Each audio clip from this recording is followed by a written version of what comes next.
Welcome in. Today, we're diving into a really powerful way of looking at life that kind of flips our modern obsession with quick wins on its head. We're going to explore this idea of an eternal victory and figure out what it really means to finish strong. So, let's kick things off with a huge question, one that I think we all wrestle with.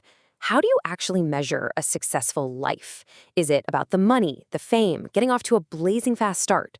Well, the perspective we're digging into today offers a completely different and I think pretty compelling answer. And here's the core of it right here. The focus isn't on that flashy beginning, the big, exciting launch. Instead, it's all about the very end of the journey. It's a simple phrase for sure, but man, it completely reframes how we think about the race of life. We just love to celebrate people who burst out of the gate, don't we? We see it everywhere, in business, sports, even our own New Year's resolutions. That initial explosion of energy is exciting. It's easy to see. But is it what really matters in the long run? This right here pits two totally different fuels against each other. You've got that initial, often fleeting, energy versus something much deeper, more resilient, faith. And when we say faith, we're talking about more than just one thing. It could be a steadfast trust in a principle, a cause, or yeah, even in yourself. The real victory, it turns out, isn't in that first sprint, but in that final, faithful step over the line. All right, let's get into the middle of the race, which, let's be honest, is where most of life is lived. This is the messy part. It's filled with obstacles, exhaustion, and all the challenges that really, truly test what we're made of. This famous line about endurance, it basically gives us a blueprint for the entire journey. And notice, it's not a passive statement. It's an active declaration.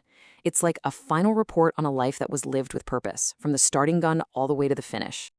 So when you break it down, you see this clear three-part process. First, you have to actively engage in the struggle. That's the fight. Second, you got to see it all the way through. You have to finish. And third, through all of it, you have to hold on to your core beliefs. You've got to keep the faith. You can't have one without the others. Each step is absolutely essential.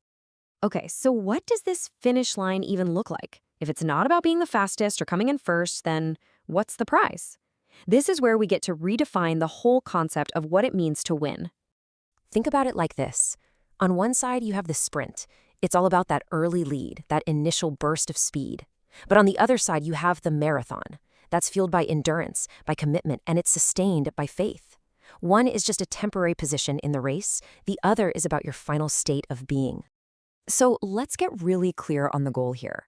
Finishing strong has nothing to do with beating everybody else. It's an internal victory. It means you cross that finish line without compromising what you believe in, with your integrity whole. That is the win. Okay, so now let's bring this home. How do we take this big, powerful idea and apply it to our own race? Because this isn't just some abstract concept. It's a super practical guide for navigating our own daily challenges and our big, long-term goals. This is such a critical reminder. A bad start doesn't mean you're out of the race. Stumbling somewhere in the middle doesn't mean you've lost. Every single moment, every step right up until the very end, it's all part of the race. And it all matters. Your story is not finished yet. So when you boil it all down, what are the big takeaways? First, real victory is about completion, not speed.